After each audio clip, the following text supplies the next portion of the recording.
I don't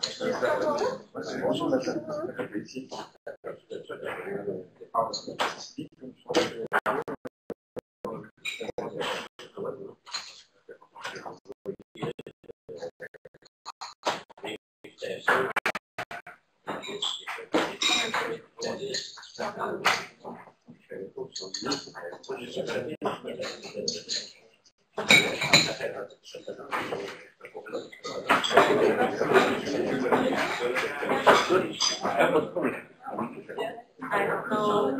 I didn't deal with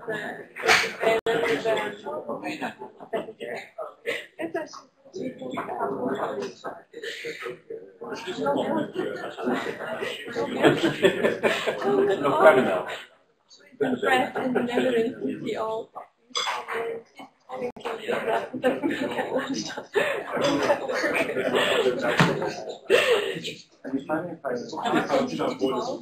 Oh yes, then whatever you want. Whatever. Are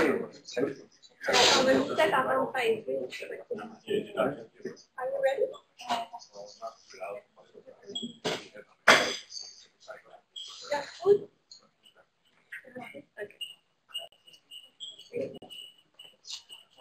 Ok, bonjour à tous, ici à Polytechnique et puis en distant aussi. C'est une conférence qui est également transmise à travers les conférences CentrEau, le regroupement stratégique. Merci à tous pour votre présence. Je vais rapidement donner la parole à Françoise Bichaille pour présenter Chris Zevenbergen qui va faire la présentation aujourd'hui. Donc, thank you very much. Ok, bonjour. Alors, merci à vous tous d'être venus. Thank you very much for accepting our invitation. So, Chris Zevenbergen is a Dutch professor. He's affiliated with UNESCO IHE-Delft Institute for Water Education in the Netherlands. So I used to work there and we used to be colleagues. He's also a professor at TU Delft and visiting professor at the Southeast University in China. His research interest is specifically on innovative concept and strategic planning on urban flood mitigation. And decision support tool in urban planning with practical applications in urban flood management. He has a strong affinity with ecological, socio-economic, institutional aspects of urban planning and water management. He has published and edited several books and over 150 scientific papers in the field of environmental engineering and urban flood management. He co-founded and chairs the European network COP22 on urban flood management, and he also is the head of the Flood Resilience Chair Group at IHE-Delft. So we're very happy to have him here. He just arrived last night from the Netherlands and just walked all the way from downtown to here in the cold to be here and speak to you. So thank you very much, Chris. Thank you. Thank you, Françoise, for your kind introduction, and it's really very nice for me to be here. For me, it's the first time to be in Canada, and I must say that the first impression is that people are very open, and you have many cultures, and I don't know, the walk from the hotel to here was really nice. It's a bit cold, but it was really nice. And you have mountains, and in our country it's flat. That's also different. So I will talk about some international lessons we have from floods, and more specifically our country. Our country is below sea level for a main part, so we have to do our utmost to keep it safe. And so I want to share some lessons, and also. And that was what Françoise was also hinting to, that you had your flood events here as well in April this year, and it triggered a debate and what to do. So what we see worldwide is that flood risk management approaches, they are not static, they are continuously evolving, and it is very context specific, of course, but on the other hand, we can see some major trends, and I would like to to discuss that with you. And please feel free to intervene or to have a discussion that make it a bit interactive. So, my first slide is a bit about some notions, a bit open doors for you maybe. But the first one is that we can expect bigger disasters, but fewer. That is the general trend we see. Fewer because we do something about it. We are not stupid. When there's a flood, we respond to that. So there is an expectation that the damages and the impacts to lives will sustain, but we have fewer but more catastrophic events. That's one. But there is a hidden point as well. We see, for instance, in China that there are frequent low-impact floods, a few times a year, and they are not really appearing in statistics. So we see in a lot of countries, also developing countries, where you have very frequent flooding, Vietnam, for instance, but they are not really registered. They have an impact, and when you accumulate the impact, it will probably more than the big catastrophic events. So that is a bit behind it. Then we see there's a fundamental change in our systems occurring. And of course, our climate system is changing. We see it everywhere. And that also means that the statistics we are using, the probability curves based on historical data, will probably no longer valid for the future. Because that's a statistical rule. You have your probability distribution based on data of a system which may not or should not change over time. When the system is changing, then the statistics will no longer guide you. So that is a second point, and that has a very big impact on how we are managing and engineering systems. Cost-benefit analysis, underlying cost-benefit analysis, you have those probability curves. Designers, engineers, they use static norms based on probabilities. So this is quite fundamental. Then we see that our time horizons are shifting. In the old days, we were looking 10 years ahead when we were planning, 20 years ahead. But now we look in 2100. You can say, hey, that's weird. 2100 is so far away and we are so uncertain about the future, about climate change. Why do we look ahead that time period? And the question is easy. Because if we want to be prepared for trends in long-term changes, then the lead time, the time of interventions, could take decades. And I will come back to that. But what we see is that we are looking more into the future, 2100. So long-term is really long-term and not 10 years or 20 years. And also, our time horizon in the forecasting is expanding. We are better equipped, our models are improving, our management systems are improving. So the lead time of early warning system is also expanding. So that is new, and that should be factored into our new approaches.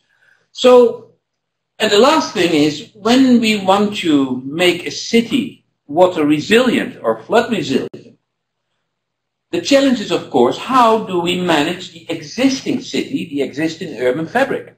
Because there's not much what you can do. You can build a big defense around the city, but the urban fabric is quite static.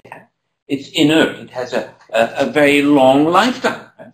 So we now realize if we really want to fundamentally adapt our cities to the future, it requires a transformative change, and transformative change has long lead times. It will take at least one generation to make a city really water sensitive. So let's be fair about that, and let's also manage our expectations. We should not be too optimistic. Floods will be there, and we cannot change or manage the risk, tame the risk overnight. It will maybe cost one generation, if that's enough. Now there are two questions I would like to address. One question is about what are the major challenges. I made 2 or 3 challenges which we have to face now and which are really yeah, in our country on top of the list. And how do we respond to these challenges? What are emerging strategies? What do we see worldwide? How countries are responding? And the Netherlands, it's a bit, I'm a bit chauvinistic, you know, that the Dutch are very proud on what they have done, and they feel very safe behind their dikes, and they fly over the world and tell the message that you have to invest in flood protections and polders, and so that's a bit there. But I try to be a bit modest and reflective, because we also have not found the silver bullet. There is no silver bullet.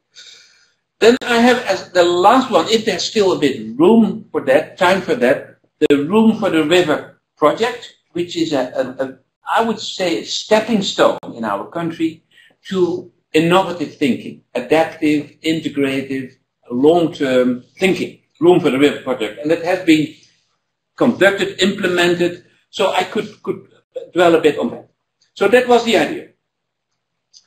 Now the Netherlands, you can see it's here, the UK, and we call it the drain of Europe. All the water is draining down and passes the Netherlands, but it's a delta which is very much tamed. The rivers are confined with big levees, so it's not a very dynamic delta. Right? Our river systems are very stable, and if you compare with Bangladesh, for instance, it's a completely different situation. And also your river systems are much more dynamic than our systems. Now, we had a flood in 1953, and that was a game changer. And we established a sort of ministry. We called it the Delta Commission. And the Delta Commission, they were assigned to come up with an approach. Now, we call it now the sort of engineering approach, the predict and control regime approach. In that time, in the 60s, 70s, engineers had the lead in managing floods, and it was based on the fact that we could predict nature, predict and control nature. So we built those flood defenses, very high and robust, based on cost-benefit analysis. We assessed carefully what is the potential impact, what are the costs to raise the dike, where is the break-even point, and then, more or less, we came up with this type of designs. Very robust, top-down, national-level interventions. We have also this type of systems. These are quite innovative because we can open the sluices, which allows that the salt water can enter into the estuaries. So this is also the ecological consequences have been factored in, but this is also one of the results. Now, if we summarize a bit the Delta Commission 1.0 philosophy, predict the control. We assumed that we could predict nature. It was based on the stationarity principle. If systems are failing, then it's a neglect of man, not an act of God. It's top down. We built the Delta Works, and we came up with norms which are extremely stringent. 1 in 10,000 years. That turned out to be economic, social, acceptable. 1 in 10,000 years. And what is important, based on fixed drivers, we did not assume in that time that the country will evolve and grow, so the economic assets could increase, so that should imply that the dike crest should increase, or that sea level rise was there. So it was based on fixed drivers. Now then, when it was implemented, we had this wake-up call in 1995 and 1993, high waves from the river, from the backside, not from the sea, but from the backside. And we had Katrina. So Again, we established a new commission, and we asked the commission, hey, are we still safe? Do you still guarantee that we can stay in the Netherlands? So they started a program, and they investigated what is the current situation, and is it needed to revisit our strategy?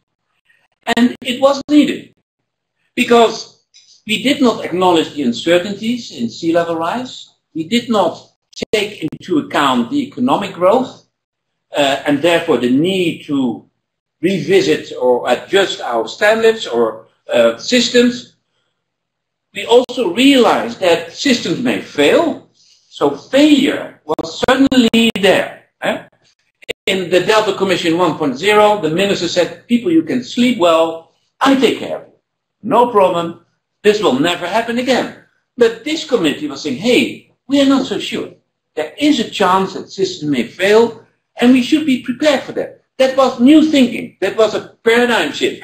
So we acknowledge deep uncertainty, accept failure, and that was also leading to the conclusion that it should be a multi-level governance thing, not a ministry, top-down national thing only. Because if systems fail, then of course at different spatial levels, governance levels, they have to do something.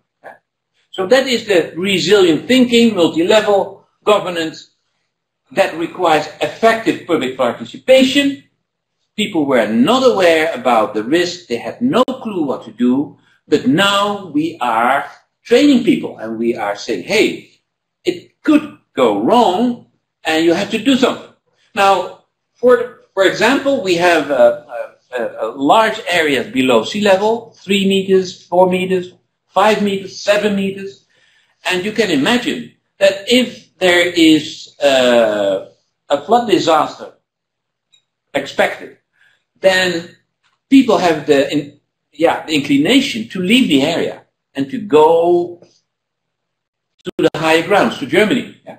Suppose that will happen, that will trigger a huge chaos. So we are now promoting vertical evacuation, for instance. So that is now new. Also, what was new in this new commission, the long-term perspective. So we expanded our horizon from 20 years, 30 years to 100 years. And the beauty of having a long-term vision is that short-term actions should always be mirrored and comply with your longer-term aspirations. And the beauty of that is that you do not create lock-ins. So that the new thinking, having a long-term vision, allows to act on the short term, but in an aligned manner. And that is new, because that is virtually absent in a lot of countries, that they respond to something or take action, low-hanging fruit, quick wins, but they do not realize what could be the ramifications for their longer-term perspective. So that is here, in theory. Yeah? This is a strategy, it's not a practice. And then we also expand our philosophy. It's not only protection, reducing the probability of failure, but it's also about preparedness and prevention. So we have to work at all the governmental levels, all the spatial levels. So we are integrating, we can say, the spatial levels. We are integrating the objectives. We are connecting objectives, and I will come back to that. And we are connecting the spatial levels. We are integrating the spatial levels. So integrated means integration in time, objective, and space. Now, objective, it may be a bit difficult, but I will explain it a bit better when we have the Room for the River program presented later on. Because what we see is that flood safety is very difficult to sell. It costs a lot of money. And if we ask the citizens to invest or to free money in flood defenses, you often will get the response, now, I think it's not needed, because you do not see the benefits, they are remote and uncertain. But if you are building a flood defense or you make a retention area and you give it additional functions, you add functions to that, recreation, transportation, agriculture even, then suddenly you can sell your plan. So the Dutch are now very much on multifunctional use of flood protection systems. So monofunctional systems are no-go.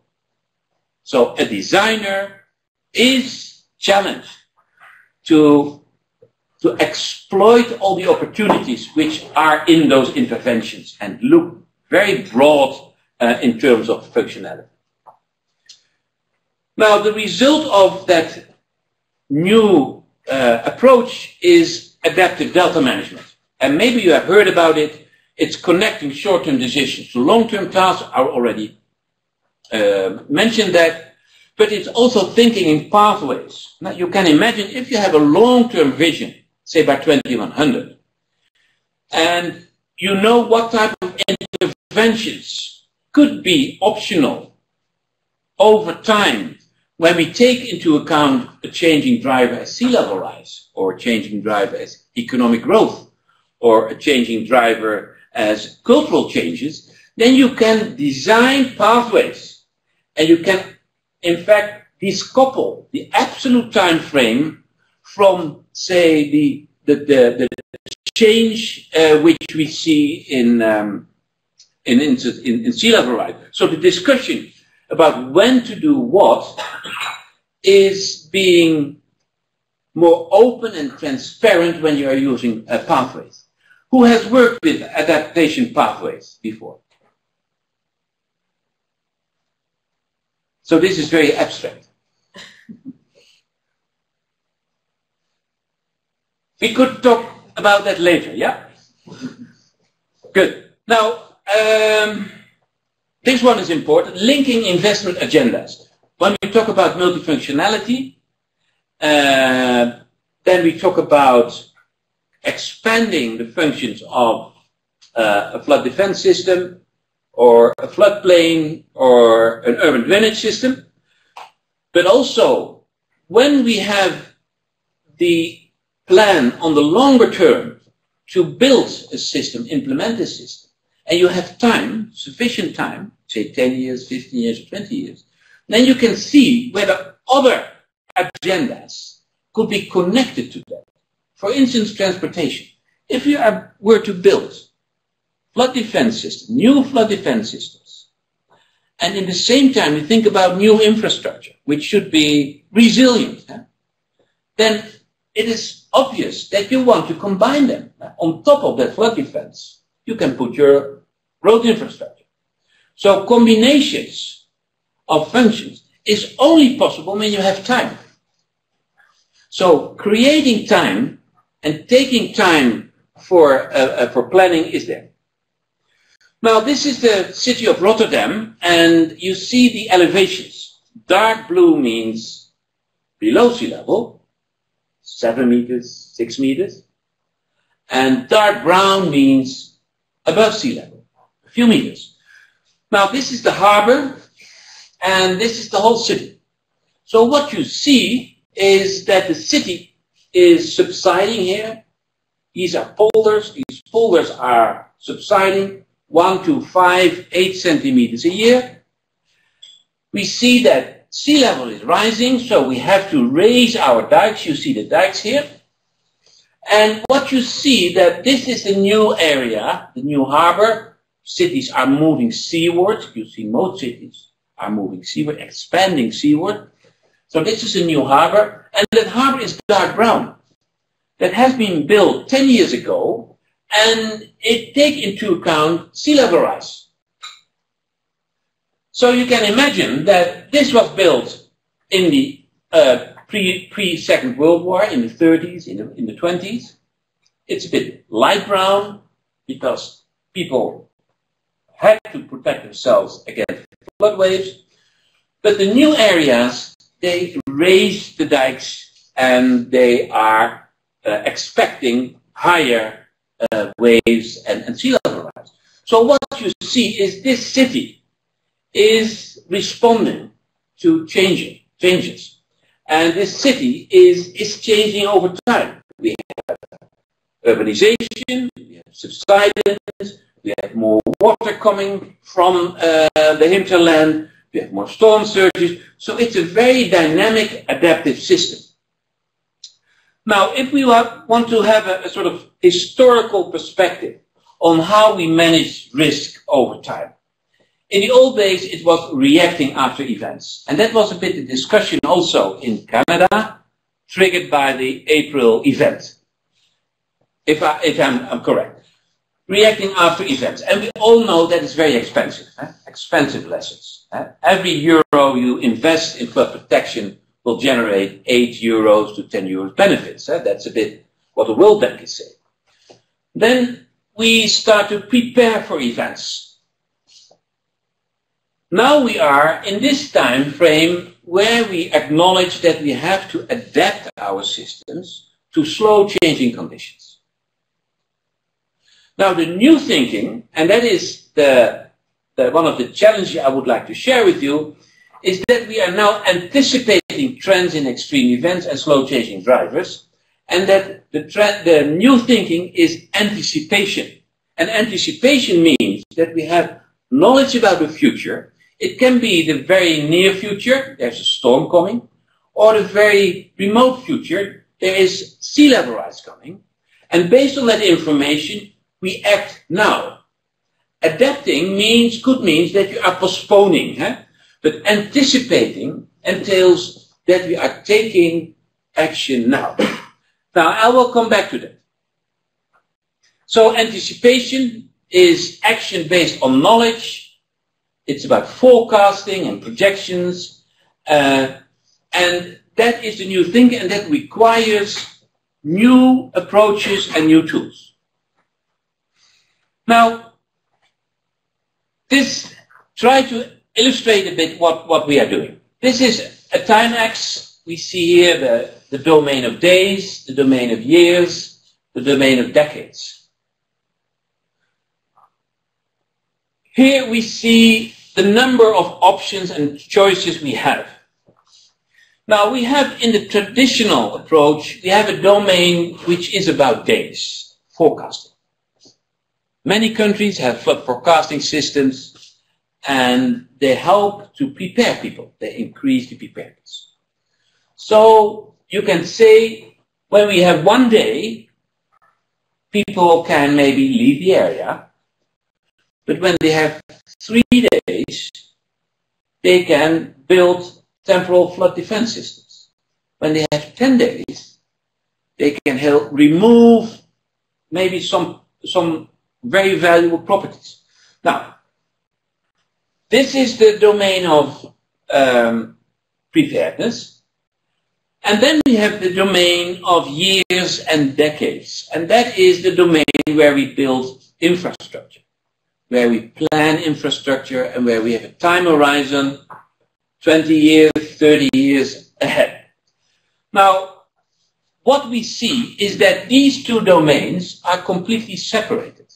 They are separated in institutions who are dealing with that. They are separated in science. They are separated in engineering. They are completely two separated worlds. Now, the challenge in the new thinking, where we expand our time horizons, will that we have overlapping time frames, and where there should be, incentives to really integrate those. Now that is a bit abstract, but I will show you a bit how it could work. Number one, the challenge. The challenge number one is that we anticipate climate change. We anticipate sea level rise, more storms are coming. Now, what can we do? We can prepare for the worst. When we build a dike or design a dike, we just build a very high dike. Or what we also can do is say, hey, let's wait, don't invest too much, but maybe the sea level rise will not be that high, and let's wait and see. Now, this will be a very expensive trajectory, And this one, you can be too late. Could be, yeah? So can we afford those strategies? No. That's our philosophy. We cannot. We should have an adaptive planning, an adaptive decision-making strategy, where we have a dynamic plan, where we monitor, and where we already start implementing measures which we call our quick wins. Now, what is the challenge we face? Our scenario on which we are building our strategy is 85 centimeters sea level rise by 2100. Now, the IPCC is now coming up not with 85, but with 2 meters sea level rise by 2100.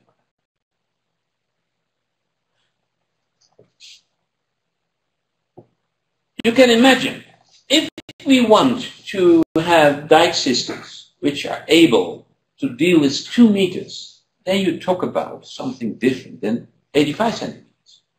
You have to reserve more land, you have to reserve more minerals and materials. You have to anticipate. Now, what we have discovered is that if 2 meters sea level rise will really be our scenario, then we have to do something now to be able to build our levee systems when it's needed. Because the lead time of our delta works were 30 to 40 years. Right? The famous Thames barrier was even 50 years lead time. So these big investments have a huge lead time, and looking into the future by 2100 now calls for action, because the scenarios of IPCC is calling for them. So that is challenge number 1.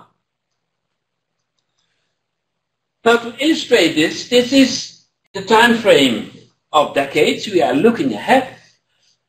The further we are looking ahead, the more uncertain we will be about what will happen. And that will have as a consequence that the lead time to be ready and to do something will increase. So looking ahead, acknowledging that our scenarios will only get worse, have the implication that the lead time of our interventions will increase. Now, that is an important conclusion. And maybe it's a bit abstract, but this is the discussion in our country. So, our country, this is the borderline. There are even now thoughts to reduce the length of our flood protection system on the longer term, because it's too expensive. So there are all sorts of ideas how to survive on the longer term, acknowledging those scenarios. And yeah, one of them could look like this.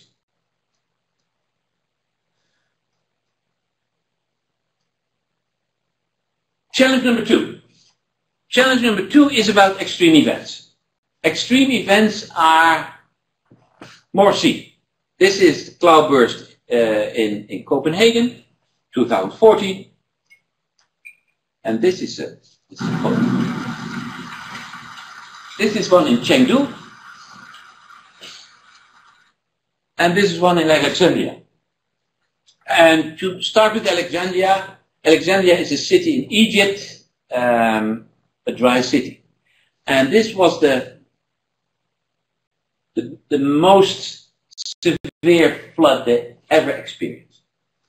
Now, if you look into the data, what happens in Alexandria, it's like what happened in your situation. So the blue curve is the intensity of the rainfall in that period. So there was in October 26, there was a heavy rainfall, very heavy rainfall, 60 millimeters. It saturated the city. It filled up the drainage system. And then, a few days later, another peak. So that peak caused the big flood. Now you can imagine, we have no statistics about this. You don't have. What is the probability of occurrence of this? You don't know. 1 in 10,000 years? 1 in a million years? Or we don't know. But our gut feeling tells us this will happen more often. And that is what we see everywhere. We see it here in the United States. You see here, this was the rainfall event. The most severe rainfall event. And if you look at, these are the curves the engineers are using for the design of the systems. Yeah. So the problem is now, how should we design our drainage systems, our stormwater systems? What should be the basis for that? So the traditional engineered approach, using static standards based on historical data, we know it will not help us. Now the current philosophy is, and Françoise, you can help me, the current philosophy is, of course, we should use our old systems and our old approaches, designing our underground systems. But there is now a very strong say of blended those systems with green infrastructure, because green adds resiliency, flexibility to those.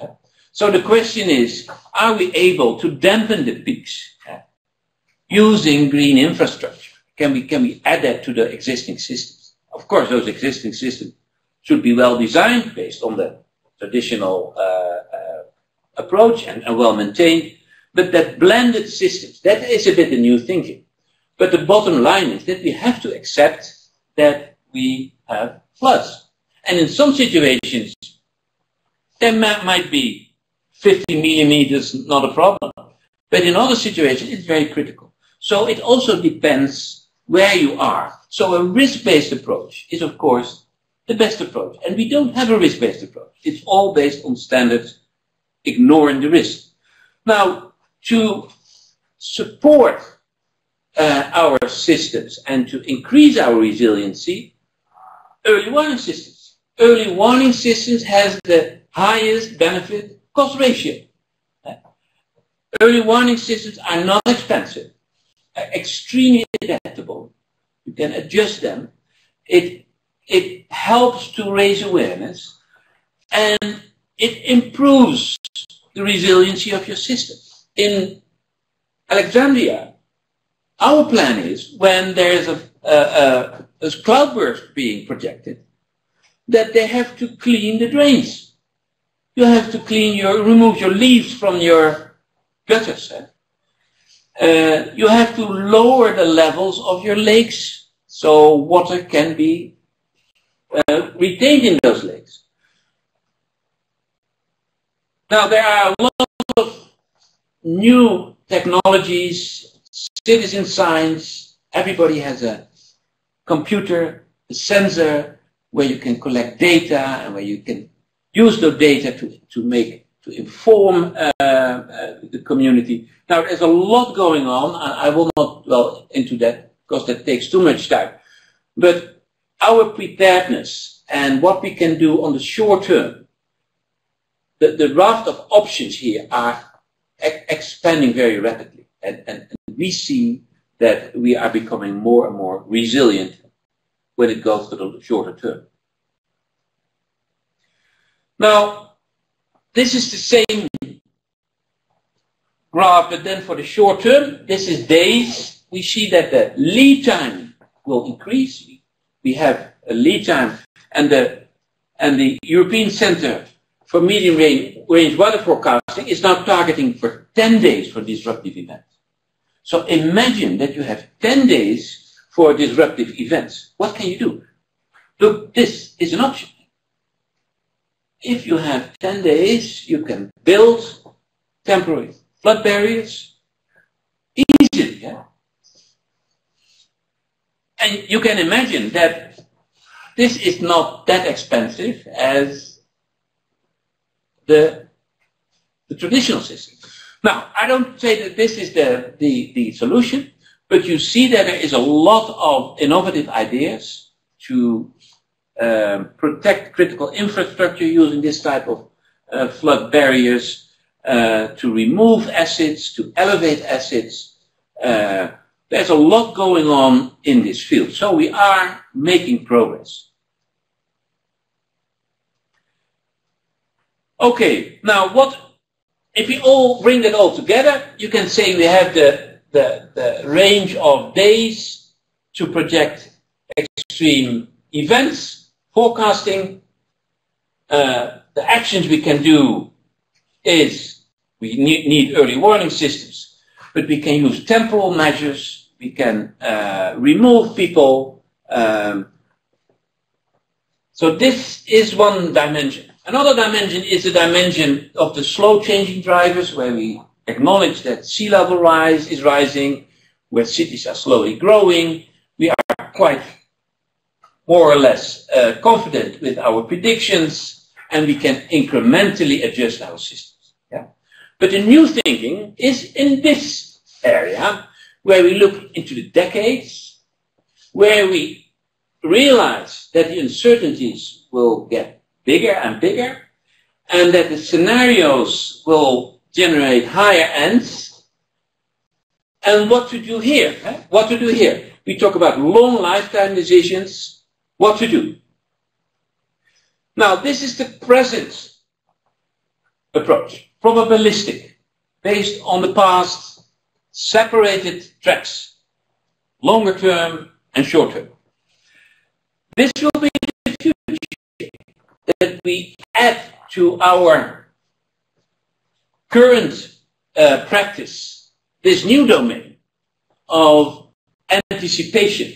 We call it anticipation, where we accept that our probabilistic approaches alone will not help us. We should blend our systems, we should increase the resiliency, and then also it means, per definition, that economic optimality is not valid here. Economic optimality doesn't exist. Scientists who were working on the New Orleans flood protection system came with different approaches, different views, and it was impossible to align those because they have different assumptions to assess the best strategy for New Orleans. So that will happen more in the future, that economic optimality will no longer be the reason to do something. It is about unlocking opportunities, unlocking economic opportunities. I'll skip this. Are you still with me? Yeah. Dit is dit monologue, hè? Monologue. Room for the river fuel as a stepping stone. This is the Room for the River project. This is the country. We see we have all sorts of measures along the river to increase the to lower the risk by lowering the water levels. So we have all sorts of interventions along the river. And what was happened, and maybe that could be a model for Montreal, that you can say, okay, this is our system. In that system, we have different stakeholders, and they live along the river and in the streets, and they have factories and houses. And we have one model, one hydrological model, which can assess the consequences of interventions. And we made that model. And we invited the stakeholders to work with that model and to see what the interventions will mean for them and for their neighbors. And what are the consequences in terms of cost. There were 900 measures being discussed. And at the end, they selected 39. Based on poldering, we call it. It's based on negotiation and looking for compromises. So they came up with 39 measures. It accepts a bit uncertainty. I will come back to that later. This was the new analytical method. And what was new in this project and that is one lesson we learned, safety alone will never sell. You have to blend your safety objectives with something else.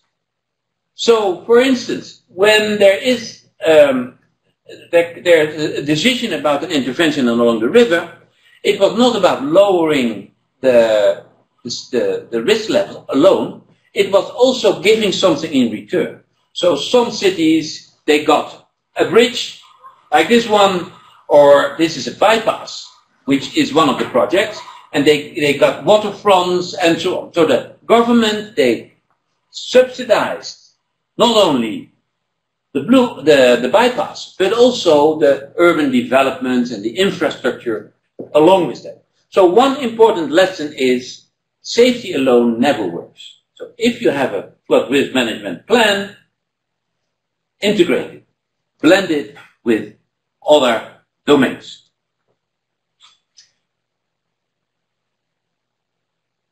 So that stronger integration was there. We had a long-term lens because we looked into 2100 and used that in that model. And we modeled the consequences of higher discharges and also very extreme higher discharges. And we took that into account. And we assessed what is the flexibility of our measures. Suppose that there were higher discharges than expected, could we easily expand the measure? Could we easily expand in such a way that we could cope with future surprises? So that was in there. Then here is the decentralized planning and execution. What the government did, the national government set clear targets about the performance of the overall system. But the stakeholders in the river basin, they had the influence, the power, the position to think, how do you want to do it? So the national government, they gave the power to the local stakeholders to design the plans and to deal with the neighbors and to deal with the people in the river basin, how to resolve it. For instance, in some situations, an intervention would worsen the situation for the downstream neighbor. Then the downstream neighbors, yeah, but if that's the case, then I want something back from you. Huh? So that was a bit how it worked. So decentralized planning and execution within a very clear framework set by the national government. Oh. Final remarks, if you are still with me. Now, one is a sense of urgency to act now. You see it everywhere. You see it in Canada. You see it in Montreal. We see also that the IPCC is prompting to take action because the scenarios are becoming worse and worse. So we have to do something. Second is that preparedness and prevention are still separate approaches. And there are opportunities to integrate them. And I must confess that I did not really dwell into that, but maybe in the discussion. But this is still something what needs to be done. Then the climate change discussion. It is driving setting longer term horizons. Why? Because lead times are increasing, and lead times are increasing means that we have to look further ahead. That is the consequence of that. Increasing preparedness, expanding warning times. We have the ability to do more than we used to do in the past. In Alexandria, after the flood, we invited all the stakeholders and the people in the slums. There were 1.4 million slum dwellers in Alexandria, and the floodwater was there for 6 weeks. And we invited them, and we said, suppose you have half a day warning time, what would you do? You have 1 day, you have 2 days, you have 10 days. And it was for us such a,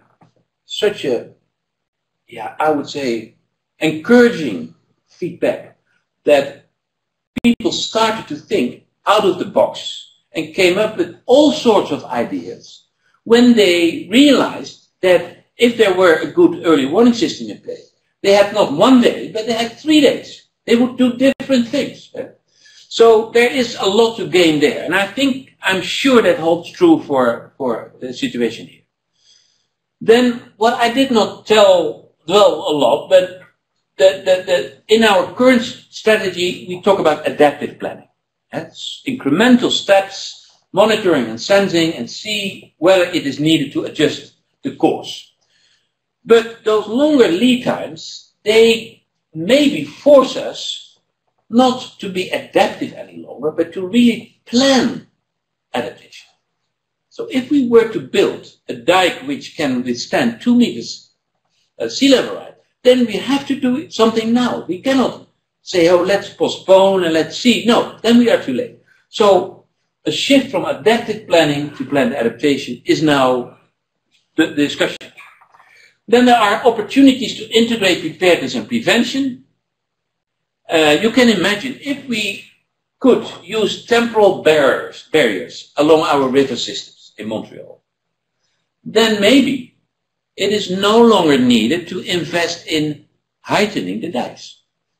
Could be, yeah? If the technology allows, if the early warning system is in place, maybe it's not needed to invest in infrastructure with long lead times which creates inertia. So there are opportunities to integrate preparedness and prevention there. The beauty of that is, the more we are able to increase our preparedness, the more time we buy to work on prevention. Preparedness can buy time for prevention. That's it.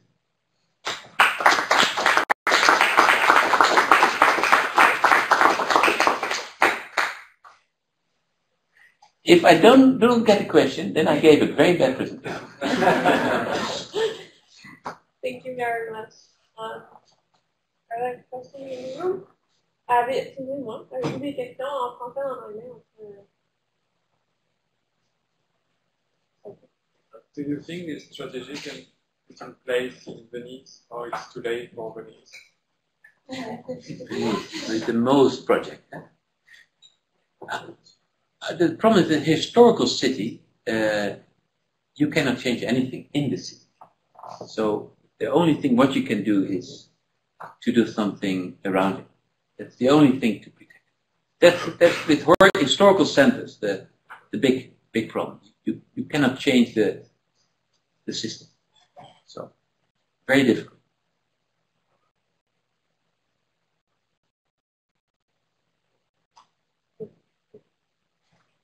Thank you so much for your nice talk. I think you need to present this to Justin Trudeau, to our Prime Minister, because there is something that he needs to understand.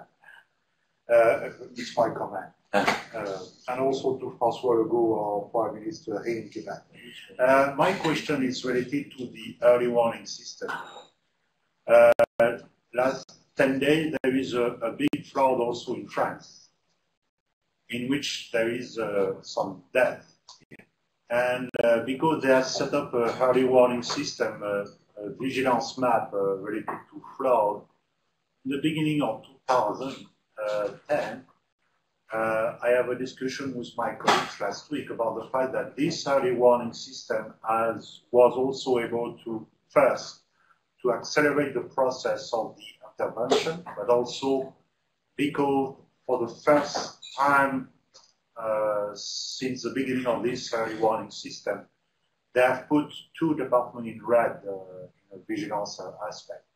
And this also has prevented the number of too much death. In other words, do you have also this kind of system in Netherlands, but also across Europe? Not only based on the probability of the event, but also based on the impact. Yeah, we call it hydrological forecasting. Okay. We have it, yeah. We do it more and more, and yeah, the problem with hydrological forecasting is that we call it the gray monster.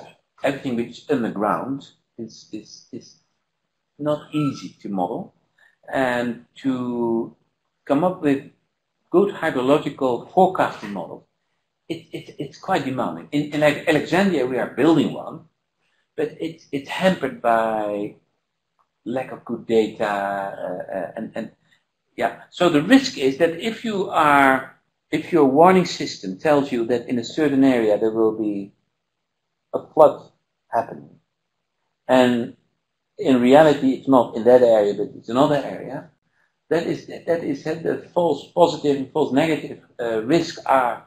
So, but I believe that those systems are the future. That we will do it, but we will blend it more with citizen observatories, with this, mobile sensors, and our systems become more intelligent. Yeah. What do you think about the Sendai framework related to reduction catastrophe disasters? About your point of view about the reduction of flood situation? Do you think it could be both handled with each other, integrated, or? Yeah, I think that the Sendai framework completely fits on this. But this goes a bit beyond the Sendai framework, because this acknowledges the complexity which arises from looking further ahead and changing scenarios, and which is not really there. And the Sendai framework is know your risk, assess your vulnerability, and so on. But yeah, it perfectly fits. Yeah. My question out of the subject, but are you considering climate transport in the model? Since there's flooding, there's some erosion happening, so is it considered in this model? No.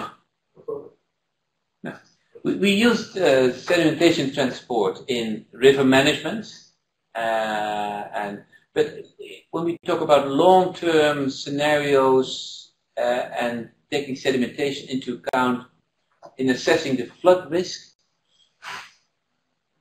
maybe in Bangladesh they do it. Yeah, but in the Netherlands, yeah, we have of course our issue of sedimentation, which is a big issue in the Netherlands as well.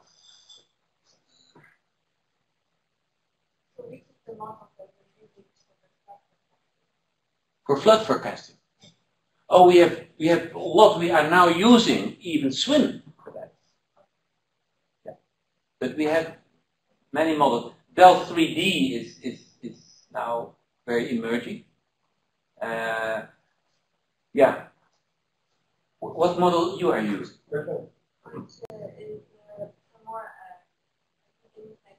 Headgrass. Yeah. Yeah.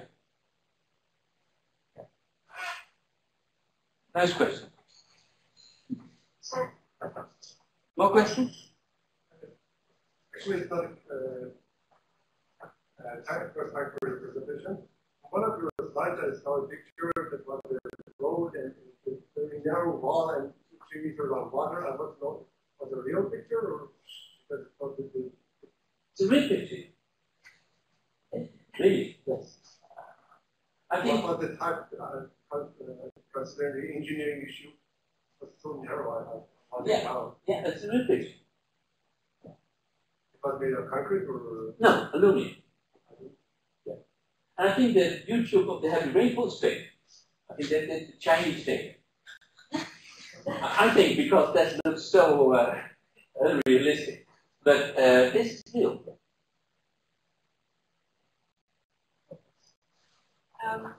You basically have like a ministry for floods in the Netherlands, right? So I'm wondering, do you think that there is something in your political system that helps with that long-term planning? Because from what I've seen before, it's not only in floods, but it's drought prevention or all kinds of long-term planning.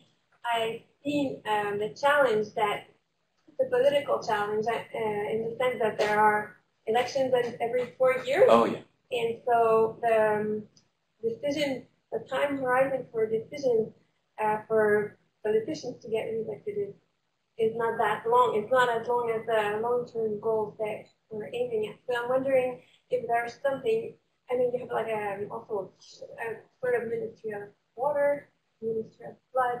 Is there something in the political system in the Netherlands that allows this to work better? Yeah. Yeah, we have the Delta Act.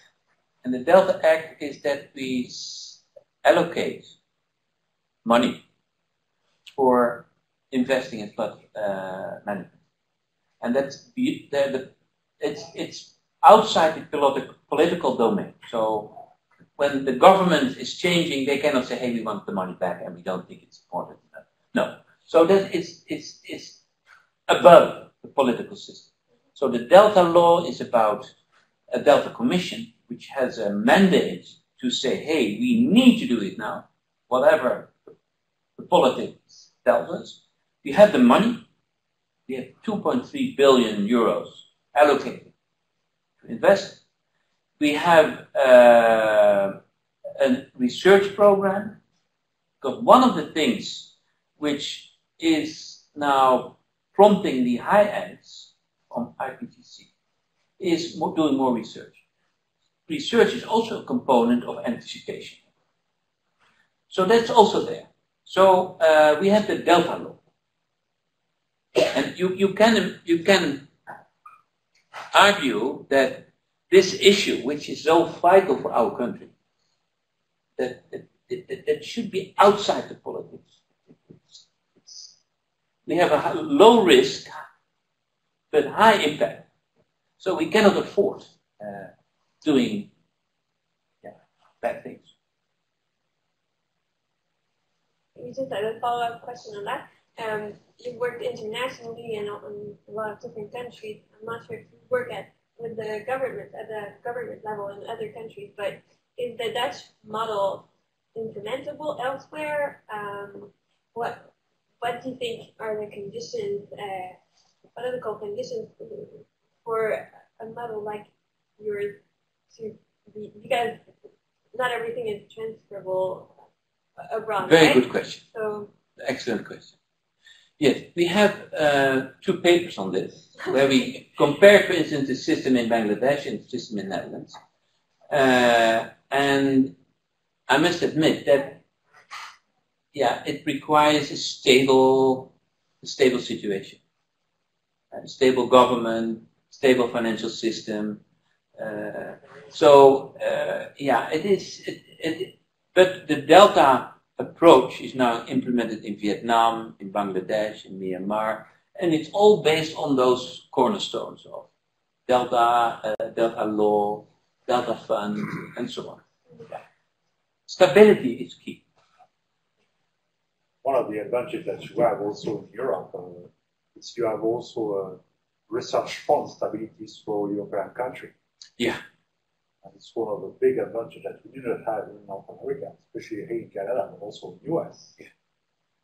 In terms of planning, but also risk management approach to be sure that we have a long-term goals that we can achieve. Yeah. Yeah. Yeah. Yeah. So it's one of the big advantages. For the area in which you have also some advance compared to the rest of the world. Yeah, yeah. But I can imagine that a city as Montreal could have a sort of Delta plan and looking into 21 different scenarios and what would be the consequences and what does it take now to be ready for that if that would occur. I think that could be. There is, but the problem is the access of a stable kind of support, especially funds. Because, for example, currently the City of Montreal, but also the community, municipal community of Montreal, set up a risk map that they have a short-term goals to be sure that the government will have a new map, and we know that this map needs to be reviewed on a regular basis. Yeah. No, so just a comment for the people who are listening online.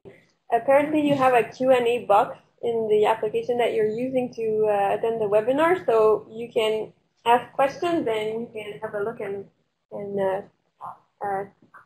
tell our teacher, our guest teacher, your questions. So at the moment I don't see any. So, while this happens, est-ce qu'il y a d'autres questions dans la salle ici?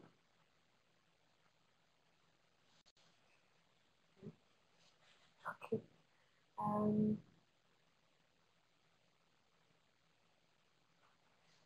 I don't see questions online. We have a lot of participants online, about 20 people. Ah, okay. So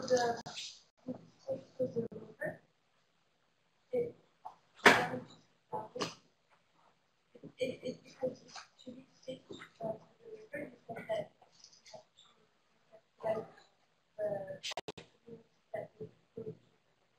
but is there other projects like is there underground rivers?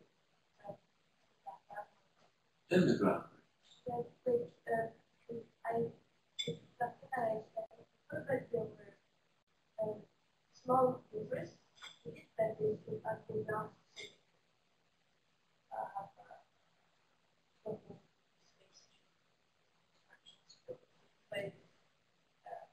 Really old. Ah, they covered it. Yes, covered. Ah, yeah, we did. And I thought that it was that they opened somewhere yeah. Is there a project? Yeah. Yes, we did. We are now in Europe. It's being done, and we are open up our rivers and to give them more space, but also to add quality to them, ecological quality, and it's also about the water quality, which improves. So that's absolutely the trend that we are open our system. Is it a complicated process?